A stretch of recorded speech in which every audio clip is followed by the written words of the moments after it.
Ikinalulungkot ko po na hindi ito na-actionan ng gobyerno. Pero for the record, nung November ko pa sinasabi lahat ito, nung buhay pa si Yusek Cabral. Kahit hindi po ako kasama sa kwento, gusto ko lang lumabas ang istorya na to. At hindi po ito naitanong pa ng ibang mga media, pero naisa publiko na nga ito ng PCIJ noong Nobyembre. At meron po silang anonymous source para sa kanilang file. Gusto ko lang maisa publiko ang data ng budget per district. Please subscribe and click the bell. Ni Yusek Claire si Secretary Vince. Wala pong dahilan bakit wala pang sagot si Secretary Vince o si Yusek Claire tungkol sa kanilang koordinasyon sa pagberipika ng authenticity ng mga files na ito. And for the record lang, sir, meron po bang, ano po yung mga nakita ninyong irregular dito sa mga inilabas po ninyong dokumento? Marami po ang pwedeng talakayin tungkol sa mga dokumentong ito, pero ang siguro basic fact is walang dahilan na hindi tayo transparent sa budget allocations ng ating mga distrito. In fact, some of this data is publicly available, including magkano yung budget na nasa gaan naman ng bawat distrito. Pero yung public data na yon na hindi pinipresenta on a per district basis alone ay surprising sa iilang mga mamamayan kasi ganyang kalaki pala ang nakukuha ng kani-kanilang mga distrito. Ang nakita kong reaction sa Facebook. 3.5 trillion pesos ang DPWH budget ng 2023 to 2026. Ang mga nakukuha ng mga distrito umaabot sa 50 to 60 billion pesos during that time period. Ang mga average siguro, kung 3.5 trillion divided by 253 districts, ay mga nasa 15 billion pesos. At sana napupunta sa magagandang mga proyekto ang 15 billion pesos per district DPWH budget. Pero ang hindi public sa mga files na ito ang datos kung sino ang nagpro-propose ng mga proyektong ito. At ang isang terminology na na-introduce sa recent discussions surrounding the budget system of Yusek Cabral ay ang term allocable. So ayon sa mga files na ito, 401.3 billion ang allocable budget sa taong 2025. At ang non-allocable o outside allocable ayon sa files na ito ay nasa mga 600 plus billion pesos. Ang 401 billion pesos na ito ay ang district congressman pwedeng mag-erata o amend. Ang outside allocable naman po ay iba ang nagpro-propose ng mga proyekto. Maaaring meron din input or meron din alokasyon ang mga district congressman sa outside allocable. At yun din po ay pwedeng ipaliwanag ng DPWH paano dinidecide yung proponents para sa outside allocable. Pero para sa very short appreciation ng publiko, ang magandang tignan nga po ay magkano ang allocable budget ng bawat district representative at tanungin paano ni Yusek Cabral kinompute ito. Ibinahagi po ni Yusek Cabral sa akin noong June 11 sa aming unang meeting sa kanyang opisina ang kanyang high-level budget allocation formula. At meron nga siya pong acronym dito, yung acronym nga niya po ay ang kanyang Baseline Balanced Managed Parametric Formula adopted in the National Expenditure Program Preparation. Pero ang lumalabas ay hindi naman ayon sa populasyon, land area o pangangailangan ang budgetary allocation kasi may mga ilang mga distrito na napakalaki ang alokasyon kahit na mas maliit ang kanilang populasyon kaysa sa mga malalaking distrito na malaki ang pangangailangan pero maliit ang alokasyon. At ang nasabi ko na nga din po sa ibang mga interviews ay napansin ko nga po na may mga distrito na malaki ang populasyon at marami din po kasing mga contractor doon. Kaya maganda na isiwalat sa publiko ang budget ng bawat distrito at bahala na lang po ang publiko maghusga ano ang naging basehan para sa alokasyon ng DPWH sa kanilang mga budget. Wala pong dahilan na mag-cast doubt si Yusek Castro sa in-upload kong data.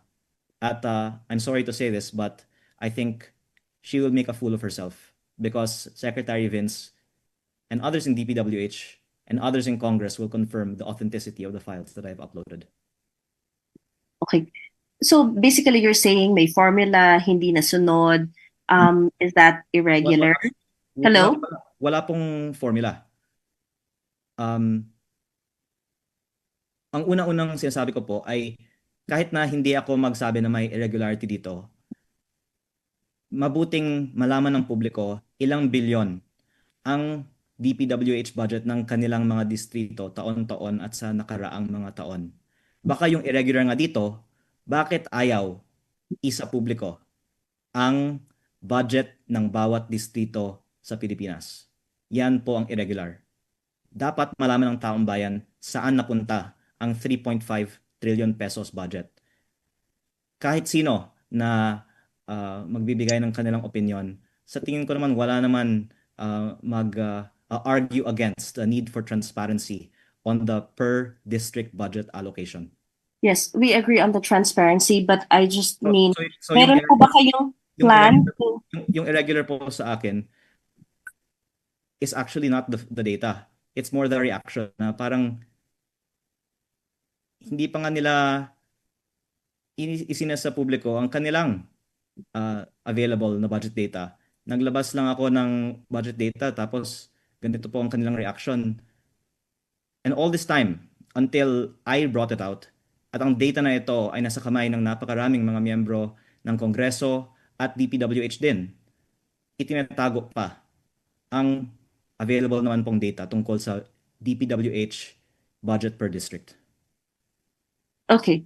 So just to clarify, sir, will this, are you saying that this is just for transparency and you're not seeing any irregularity? Ang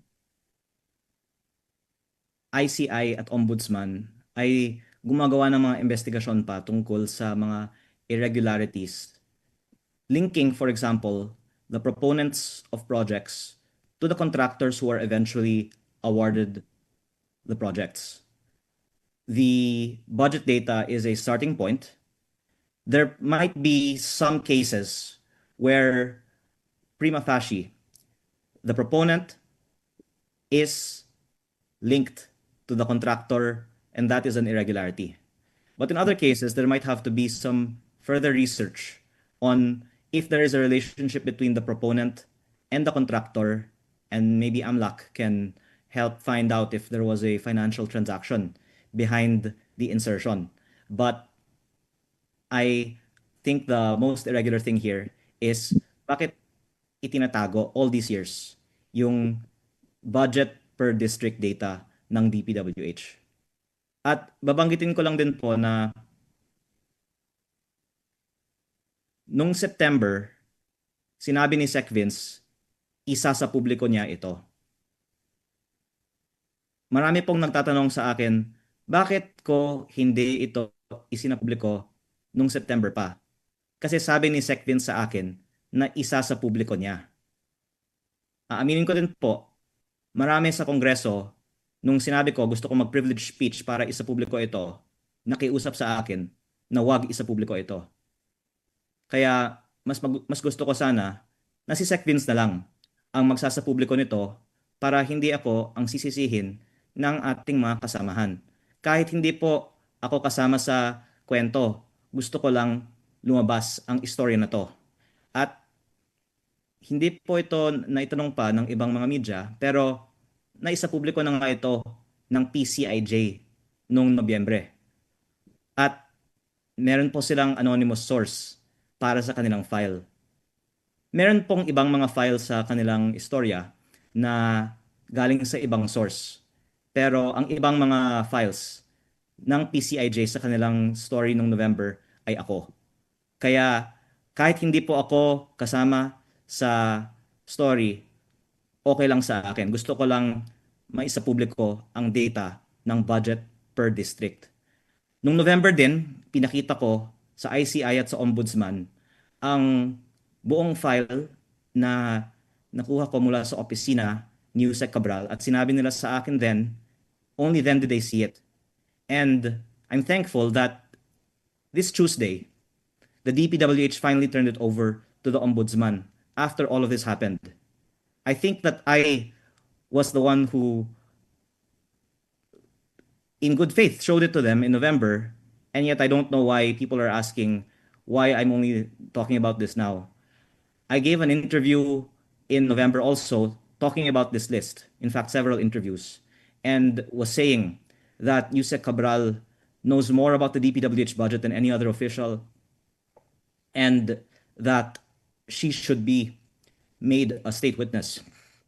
At ikinalulungkot ko po na hindi ito na-actionan ng gobyerno. Pero for the record, nung November ko pa sinasabi lahat ito, nung buhay pa si Yusek Cabral.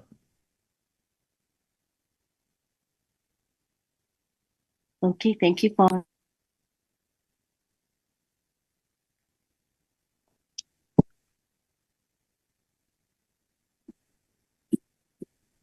Sir, ay, sorry, Marian, go ahead.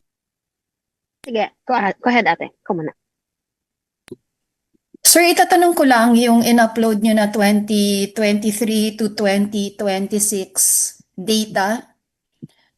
Meron din bang irregular doon? Again, yung irregular, bakit hindi ito inilalabas after all these years? Ang taong bayan ay may karapatan na malaman saan napunta yung 3.5 trillion pesos. Pero aaminin ko, maraming mga kasamahan ko sa Kongreso galit dahil ngayon nagtatanong ang mga taong bayan sa social media, ang laki pala ng budget, saan napunta? Maraming siguradong nakiusap din kay Sec Vince na wag isa publiko ito.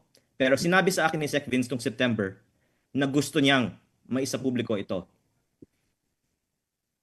Kaya ako gusto nung una na si Sec Vince na lang ang magsapubliko nito para hindi ka questionin pa ng ibang mga ahensya ng gobyerno katulad ni Yusek Claire Castro ang authenticity na ito. Pero si Sec Vince mismo ang nagbigay sa akin ng ibang mga files dito. Hindi nga si Yusek Cabral ang nagbigay ng ilang mga files dito sa akin. Si Sec Vince ang nagpabigay sa akin ng ilang mga files dito. Kaya I'm sorry, but there's a reason I suppose na hindi pa nagpahayag si Secretary Vince sa media. I don't know why Yusek Claire is not coordinating with him. Yusek Claire Castro will make a fool of herself because Sec Vince will confirm the authenticity of the files that I've uploaded. Sir, I am assuming that you saw the YouTube live of Yusek Claire Castro earlier today. Would you like to address her statements? I already did that. I don't know why she hasn't updated us on whether she's talked to Sec Vince, but the fact that she keeps on making statements, casting doubt on these files, might mean she might not have even talked to Sec Vince yet. And the dozens of other people that have these same files, Yusek Claire Castro will make a fool of herself because Secretary Vince and many other people will confirm the authenticity of the files that I've uploaded. Sir, Yusek Castro also said that but hindi na lang daw kayo mag-file ng case. As I said a while ago, the budget data is not the full picture to file a case, but it should have been given to the ICI and the Ombudsman since September. As I discussed with Secretary Vince Dizon in September. I understood when I talked with Sec Vince in September that the files would be given to the ICI and Ombudsman. And I went to the ICI and Ombudsman in November and showed them the files. I think maybe they don't even know that I did that, but that was already published. It's not my fault if they don't know what I've already published. I showed them to the ICI and the Ombudsman already in November for them to make their case. And I hadn't done it in September because I thought DPWH already did it. So I did it in November, and I'm thankful that now the DPWH has turned it over to the Ombudsman. So I would actually appreciate it if Yusek Claire Castro will give an update correcting herself, because Sec Vince said that he was going to do it. I learned in November it wasn't done, and I did it, and they did it now after the public called to do it. But I hope that they can correct themselves, given that I was saying all these things since November. Sir, nako-confuse lang ako dun sa paki-clarify lang po yung earlier na sinabi nyo na walang irregular doon sa budget data, and that, yun nga, hindi enough ito to file a case.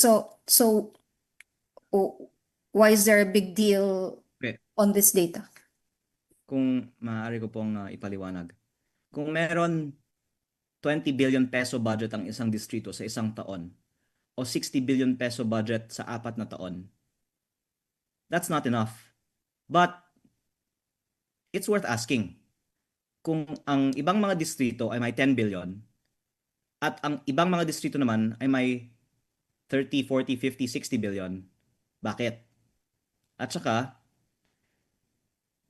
ano ba ang status ng 30, 40, 50, or 60 billion pesos na mga proyekto sa isang distrito? Kung substandard sila, baka nagkaroon ng maanumalyang transaksyon. Sino ba yung contractor? Ano ang koneksyon ng proponent sa contractor? Yan ang investigative work na dapat gawin ng ICI at Ombudsman. Ako po ay mambabatas at isinisiwalat ko po ito in aid of legislation, lalong-lalo dahil ngayon ang budget season at matagal ko na pong pinapanukala na dapat ang budget allocation ay hindi based on discretion, kung hindi based on an equation like land area population. Tulad po ng ating national tax allotment. Dahil pag may discretion, ang aking pananaw ay yan ang nag-give rise sa bentahan ng budget, na yun naman din po ay napatunayan. Pero I'll give one example of a maanumalyang budget allocation. Sa aking sariling distrito, ginawa ko na nga po ang investigasyon. Meron pong mga projects na itukoy sa mga files ay allocable mula sa district representative. At ang mga contractors ng mga allocable projects, sila ang malapit sa dating representante ng aking distrito. Ang iba ay kanyang mga kinakapatid o inaanak.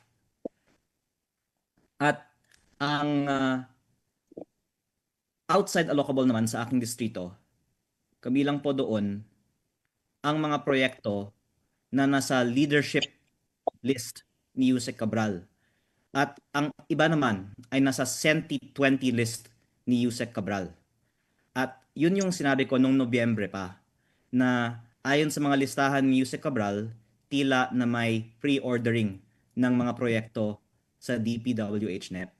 So, I gave an example kasi alam ko sa sarili kong distrito, may 6 na proyekto si Congressman Edwin Garjola. 2 sa mga proyektong ito ay nasa leadership.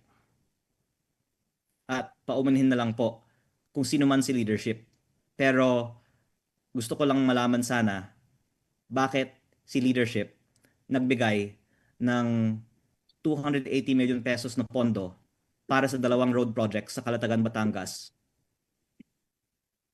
Alam ko po na may 2 road projects na ito. Marami nang pag-uusap sa Calatagan, Batangas kanino ang road projects na ito. At sa listahan ni Yusek Cabral, nakapangalan nga ito kay leadership. At meron din 4 na road projects sa Tuy, Batangas na kasama sa listahan ni Yusek Cabral sa SENTI 20. At alam ko din po na ang 4 na road projects na ito ay kay Congressman Edwin Garjola kasi siya mismo ay kumausap sa akin tungkol sa mga proyektong ito. At doon ko nakita na may pre-ordering kasi nung August 2024 pa ang listahang ito, tapos na award sa mga kumpanyang konektado kay Congressman Edwin Garjola sa 2025, which gives rise for the ICI and the Ombudsman to investigate potential bid rigging for these 2 projects in the 1st District Engineering Office of Batangas. So I'm using that as an example for your general question. What are the anomalies in this list? It is the basis for the ICI and the Ombudsman to connect proponents to projects and investigate if there are transactions that result in the budget insertion turning into a contract awarded to a contractor. Sir, did these things also happen in the 2026 budget? Yes. As Vice Chair of the House Committee on Appropriations, what did you do about this?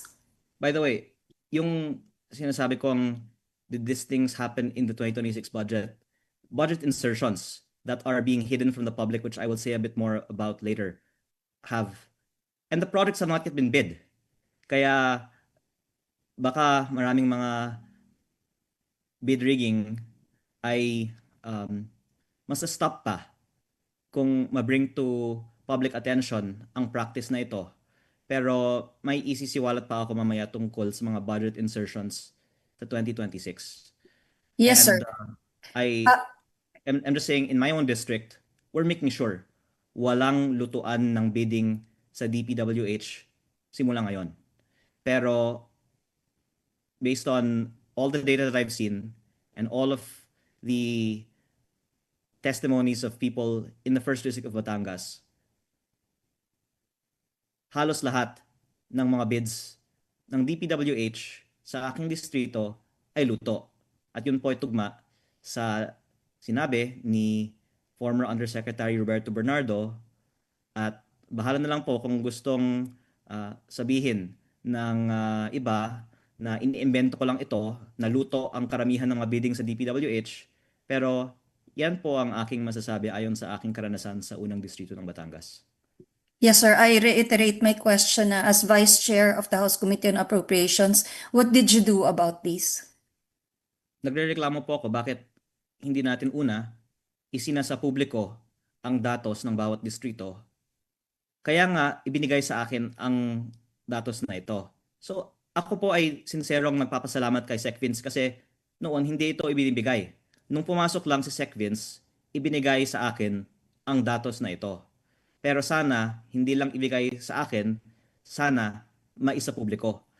Para makita ng ibang mga congressman din, kasi hindi nga buong kongreso may kopya nito. Pag makita ng ibang mga congressman ito, actually, favorable sa kanila. Makita nila all these years pala, mas maliit ang budget nila kaysa sa ibang mga distrito na mas maliit sa distrito nila. Magkakaroon talaga ng pagbabago sa sistema ng alokasyon ng budget basta may transparency kung ano ang nakukuhang budget ng bawat distrito. So my proposal is that the budget be allocated on an equation of land area and population. You can add other factors too if you want. It doesn't, but my point is not what the equation should be. My point is that there should be an equation so that there is no discretion in selling of budgets. So that's what I've been advocating in Congress all this time. And I think that it has been taken into account to some extent, but more so the decrease in the CMPD and the DUPA was one progress that was achieved over the past few months, as you all know. I'm only responding to your question that as Vice Chair of APRO, that's one thing that I hope all of us in Congress can be proud of, na may konting progress naman po. Pero until we're transparent on the budget allocations, I think that there's low-hanging fruit that we can still achieve, which is why I wanted all of this to come out before the ratification of the BICAM. Thank you, sir. Sir? Marian from TV5. So sir, what's clear po is there's nothing irregular dun po sa mga pinost nyo, dun po sa dokumento, Cabral Files. What you're just pointing out is yung halaga po nung prioritization, ano? Yung sinasabi nyo po per district, bakit may malaki, bakit malaki yung pondo na pupunta sa kanila kahit maliit lang yung populasyon, and so on. And that's why you are lobbying. Investigahan after the resignation. And until now, wala rin naman Sorry, I think there's a echo. Yeah. That's why you're lobbying and yun po yung pinush nyo nung kayo vice chair during the budget deliberations na dapat may equation, ano? There should be an equation. We get that. So walang irregular. What's irregular po talaga, highly irregular, is what you were saying during our last press con na meron po kayong kopya nung BICAM insertions nung 2025. And that's what what we've been asking for po na sana isa publiko nyo na rin po. And what's stopping you sa Okay. paglalabas po nito? Okay, several responses po. I don't want to be quoted as saying that there's nothing irregular about this budget file, but rather I want to invite the DPWH to comment and let people also draw their own conclusions. But if you ask my personal opinion, the inequitable distribution of budgets disregarding population and the needs of the people is irregular, especially when you see that there are small districts that have many times more the budgets of big districts like mine in Batangas and others in the country. I think it's highly irregular that the DPWH cannot explain why there are some districts that have 5 to 10 times the budget per capita of other districts, and why there is a correlation na nagkakataon yung distrito na may malaking budget ay distrito na maraming mga kontraktor. That in itself, in my opinion, is highly irregular. But the more irregular thing is when more details on the proponents come out. And you rightly point out that there's still more that I have yet to share on the proponents of the projects. If I can kindly note, first, as you can see, I'm posting something new every day. So I'm also working through the holidays to try and bring as much out as fast as we can. But that so there will be still more posted. But the allocable budget in itself is also irregular because the DPWH has been publicly stating that the NEP are projects of the DPWH and not proposed by congressmen. We were told not to use the word allocable during congressional budget hearings. Yusek Cabral had introduced that term to the public, and Secretary Manny Bonoan introduced the term leadership fund to the public. And apart from them, and I think Yusek Bernardo also mentioned allocables in his testimonies, the incumbent officials of the DPWH and in our hearings in Congress were all told, we're all refraining from using the word allocable. And we're all denying that congressmen have a say in the budgets in their districts in the DPWH budget, and are also denying that projects are submitted to be inserted into the NEP. And in the second part of this press con, I'm going to share some proof that projects are inserted in the NEP. Projects are inserted in the NEP. What's irregular is that projects are inserted into the NEP and that this is being denied when it is widely documented. And you can just ask other members of Congress and even their staff, this is what we do while the NEP is being prepared. Yeah, I think that's proposals po ang tawag doon, not insertions, because let me show you the proof later. What's irregular is that they deny it. I will show it later. Anyway, sir, so how about the budget BICAM, yung hinihingi po namin? I will show something later in this. Sir, will that be the BICAM budget na po noong 2025? There's still a lot more to show po. But again, the link of the proponent to the contractor is what the ICI and the ombudsman will do when they have the files, which the DPWH already gave to them. And that's where you see the more glaring irregularities. But in my opinion, the fact that the DPWH can't explain how 3.5 trillion pesos was allocated based on a formula they claim they don't understand is irregular. The people deserve to know how that 3.5 trillion pesos was allocated. By the way, I still haven't also touched on how the 214 billion pesos of unprogrammed appropriations was allocated to DPWH projects, because those projects are supposedly priority projects. And I think you will see when we also get to that, which we don't have time for today, that even the selection of the so-called priority projects for the 214 billion pesos of unprogrammed appropriations is also irregular. So please don't interpret what I'm saying as that there's nothing irregular. I'm just inviting others to comment first. But in my opinion, the whole budget allocation of DPWH is irregular, especially because the new DPWH secretary says that he does not understand Yusek Cabral's system of allocables, and yet this is still the basis for the 2026 budget. Marian, pwedeng sisingit lang po. Sige. Okay lang kasi yung power of the purse, ayoko nang banggitin ko na bahala. Sir, tanong ko lang, kasi ang dami na ring discussions eh. First, do you mean to say na yung budget data na nirelease nyo po is not enough to merit a case? Not necessarily not irregular, but not enough to merit a case? Yun po ba yun? First of all, para malinaw, but I think you understand din naman, I have not yet uploaded everything. So I'm uploading something more every day. When you see the proponent of a project, that is the basis for a closer legal study. But by the way, I'm not the ombudsman. I'm a legislator, and in aid of legislation, I just want the data published so that people can ask the question, why does a Batangueño have 1/5 the budget per capita as someone in another province? So as a member of the Appropriations Committee, as a representative of my district, that to me is irregular.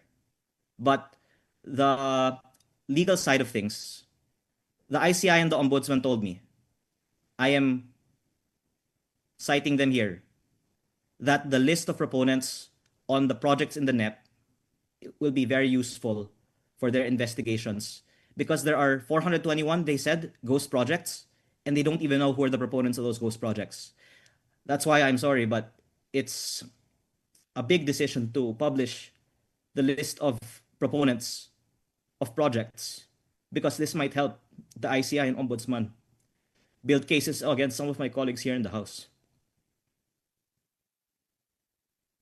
Sir, clarify ko na lang din. Yung allocables ba per se, illegal ba siya or irregular ba siya? Or is it more... Yung irregular, dalawa. Una, hindi maipaliwanag bakit ang ilan napakalaki at ang ilan napakaliit. And then may mga observations ko, tulad ng kung saan yung mga distrito na malaki, nagkataon maraming contractor. So yun sa akin yung irregular. Pangalawa, the fact na dinideny na may allocable. Sinasabi ng ating bagong DPWH Secretary, whom I don't blame kasi mahirap talaga na ma-discuss to dahil ang daming mga nakikinabang na sila din ang nag-approve ng budget. Sinabi niya, hindi niya alam ano yung allocable na ito. Pero ito nga yung basehan ng ating 2026 budget pa. Yung irregular sa akin din, yung dinideny nila na may ganitong sistema. At na ayaw man lang isa publiko ang datos na ito. Kaya nung nakuha ko ito nung Setyembre, hinihintay ko ang DPWH magsa publiko nito. At nung hindi nila isinapubliko, para sa mga nagtatanong bakit ngayon ko lang to ginagawa, ibinigay ko yung meron ako sa PCIJ. Ako yung source sa ilang mga ginamit nila sa kanilang file, kahit na hindi sa akin ma-cite nung Nobyembre. Tapos, ngayon, sarili kong Facebook page din ang nag-upload. So, to summarize, dalawang bagay ang irregular. Yung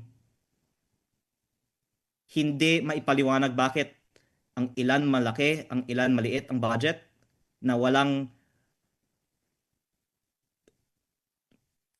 correlation sa population or land area or other reasonable metrics, at the fact na dinedenay may ganitong sistema at itinatago ang datos sa publiko. But yung mas irregular, pag makikita natin ang mga line-by-line details on sino ang proponent at ang connection ng bawat isa sa contractor, na sinabi ng ICI at Ombudsman, makakatulong sa kanilang mga hinahandang mga kaso ngayon. Sir, ano na lang sir, I'll play devil's advocate na lang din. Kasi baka po meron, yun nga, may sumisita na po sa inyo na bakit ngayon lang nire-release. Ang naiisip ko kasi sir, baka may magsabi na kung ibang congressman yan, sige, ini-name drop ko na, kunyari, Makabayan Black ang nakakuha ng dokumento. Walang, ano sir, walang condition eh. I-release na nila kasi wala silang pakialam sa DPWH eh. So sir, parang are you also parang naninimbang po kayo kasi baka nga mahirapan yung trabaho niyo sa Kongreso kapag talagang inaway po kayo ng ibang mga congressman? Pwede kong banggitin ito ngayon? Sige po sir, sige po.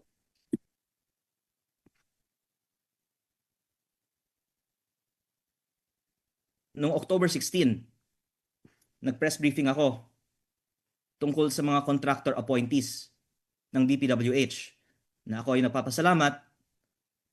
A few weeks ago, inamin ni Secretary Vince Dizon at ng DPWH na tama ako. Dalawa ng mga appointees ng bagong liderato ng DPWH ay mismong contractor ng DPWH. At yung isa na nagpasok sa kanila na nag-resign una na si Yusek Ari Perez ay konektado kay Congressman Edwin Garjola at sinubukang ilapit si Congressman Garjola kay Sec Vince para makakuha ng kontrata. Anyway, yun po ang backstory. When I was giving that press briefing, may tumawag sa akin na mataas na opisyal ng DPWH on behalf of Sec Vince Dizon. At ang pinag-usapan sa telepono ay ang budget ng distrito ko.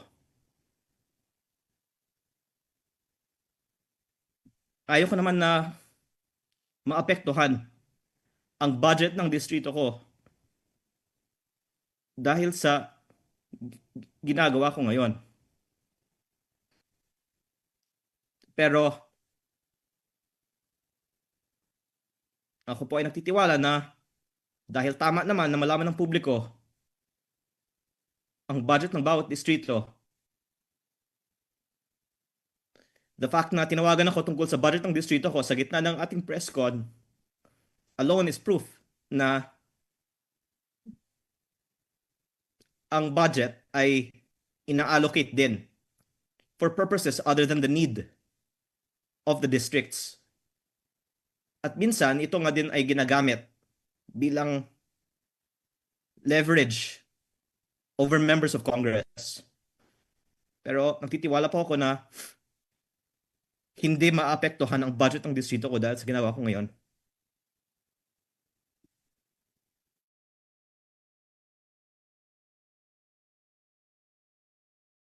Okay sir, thank you po. Pero yan pong dahilan na pinatawag ako noong October 16 sa gitna ng press briefing para ipaalala sa akin ang budget ng distrito ko.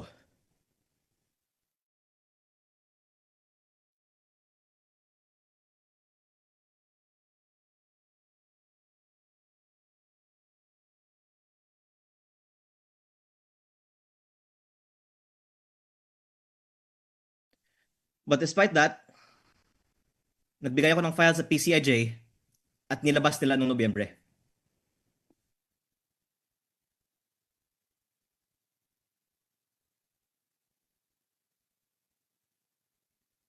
Sir, sorry, kakapasok ko lang po. Merong statement po si Yusek Claire Castro. Ang sabi niya, babasahin ko po sir sabi niya, why should this representation prove the alleged Cabral's files he claims to possess? He has started bragging about them, so it is his responsibility to prove their authenticity. Why should he shift his responsibility to others? We are not even aware if No, what he is in possession of are mere altered or fabricated documents. yes, I think that's from her vlog an hour ago, and I already responded to that earlier in this, which is I'm surprised that she hasn't talked to Sec Vince based on her statements because Yusek Claire Castro will make a fool of herself because Secretary Vince and many others will confirm the authenticity of the files that I've uploaded. Copy, sir. Thank you po. Sir, you mentioned about the call last October during the press call. We were there. Narinig din po namin kung ano yung mga sinasabi nyo. And ang dating po while you were talking to that person from the high official ng DPWH, it's like parang you were challenging him about No, yung coming about. This was one of your transcript. I really don't know, quote, I really don't know who's the contractor in your team, but if you can ask them and come clean to the public, then Yes. that would, I think, be a sign that there is real change now in DPWH. And then yet now you were saying na meron bang parang nangiipit po sa inyo? May nanggigipit po ba sa inyo tungkol sa budget ninyo pala that time? Kasi that was not the tone that we Please. saw during the press con. Thank you. Excuse me, do you have the rest of the transcript? Because you can read the rest of what I said. I was talking about sana hindi lang distrito ko, sana sa buong bansa. Did you hear that? So we asked you about what Sorry. did he say, Sorry. and then ang sinabi nyo lang was, Excuse Okay. me. Can you read the other part of my statement where I talk about sana hindi lang sa distrito ko pero sa so buong bansa? what do you mean by that, sir? Hindi na po kayo nag-elaborate. Yun lang po Sorry. yung sinabi nyo. But do you So have the what was that transcript? about? Do you have the transcript? I can clearly remember what you said, but you did not elaborate on that. So Okay, what let me is it elaborate now. about? So ngayon po ba sinasabi nyo, ginigipit pala kayo during that time? Let me elaborate. The reason why I said in my response, sana hindi lang sa distrito ko kung hindi sa buong bansa, was because ang sinabi sa akin sa telepono that they will I'm just trying to recall the exact words, but if I could just paraphrase, that they will grant extra budget for my district. That's what was being offered on the phone. And I said, I don't want it just for my district. I want the DPWH budget to be fixed for the whole country. I was being offered extra budget on that phone call in the middle of the press con.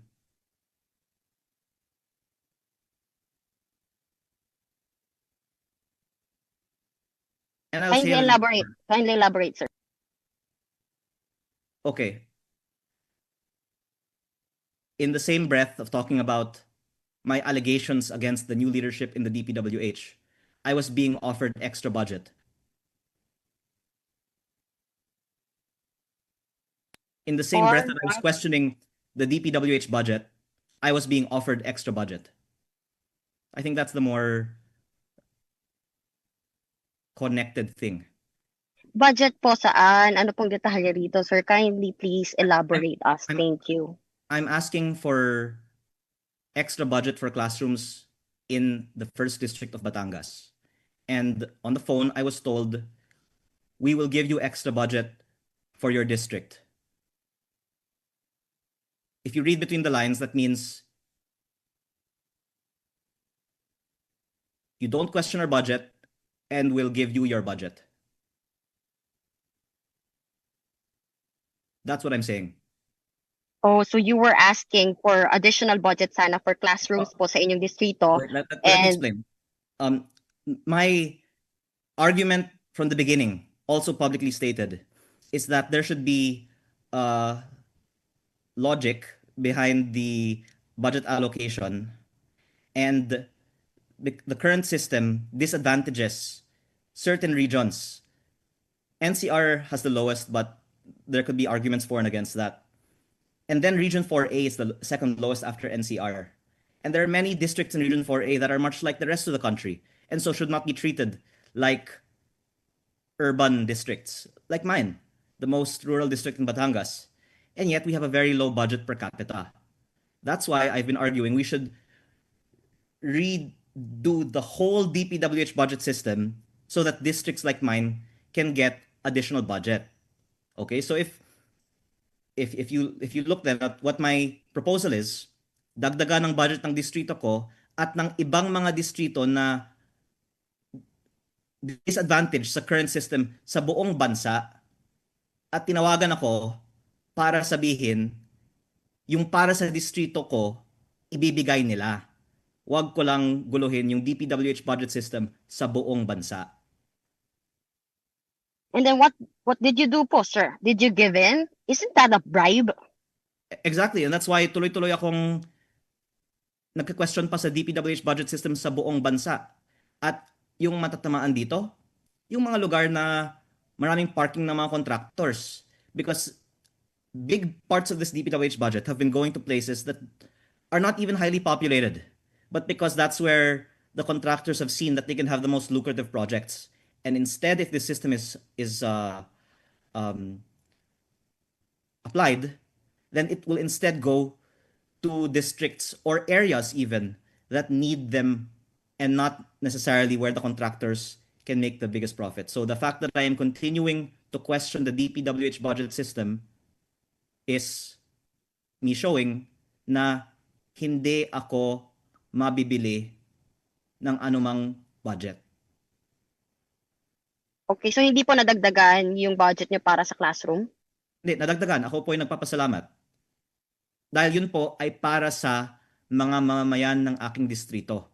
Kaya ko sinasabi dapat bawasan ito, bawasan yan, para magkaroon ng additional fiscal space para madagdagan ang mga budgets na matagal nang hindi ina-allocate. Matagal ko nang sinasabi, the reason we have a classroom shortage is because there is lower kickbacks in classrooms. Sir, nadagdagan, I have to cut you, sorry, nadagdagan pala yung budget nyo for classroom. So, paano po yung naging compromise? Kaya po ba hindi nyo po nailabas agad itong sinasabi nyo pong DPWH budget?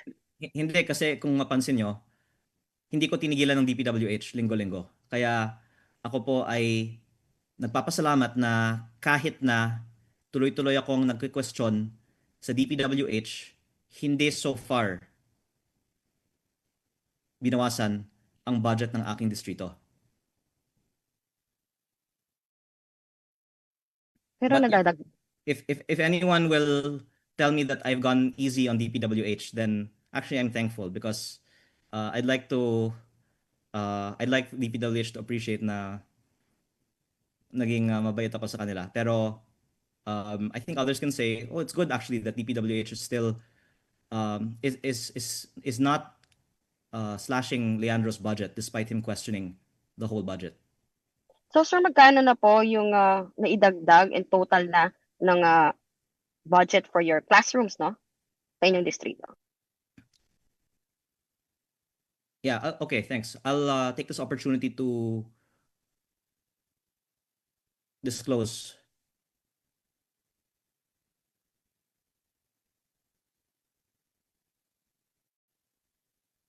I can't give a precise number because I was planning to actually publish the GAA of my district once it's approved.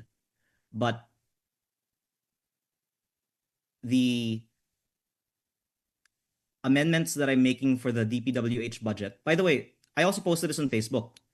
The price of the roads in my district I reduced, and I also canceled some roads by 616 million pesos.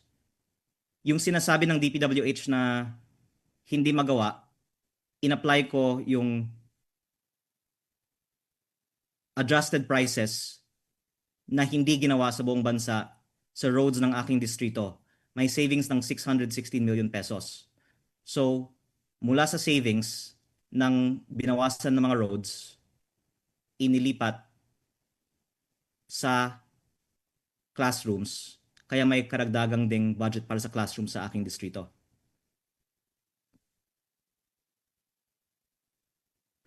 By the way, I haven't even gotten to my main point of my press con yet. This might take a very long time. But do you have any more questions, Marian? Okay na ka, sir. Thank you. Whatever I've said so far is, I think, less interesting than what I'm going to say after. Any more questions?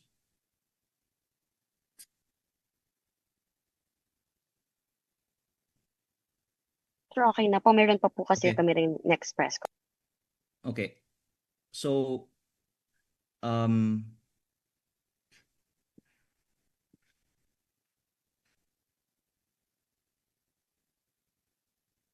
just to wrap up on the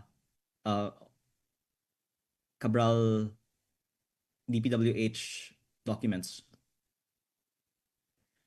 As I said, Yusek Claire Castro will make a fool of herself after she confirms the authenticity of the documents with Secretary Vince and many other people.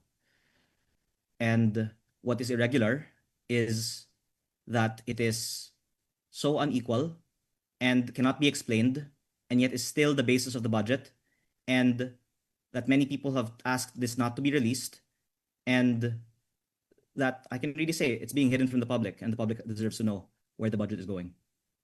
Now, having said that, what I wanted to emphasize is the inaccurate statements, or perhaps more bluntly put, lies in regards to how the DPWH NEP is done. Because actually, a lot of people say, oh, there's nothing irregular about congressmen submitting projects to the DPWH budget. Makes sense.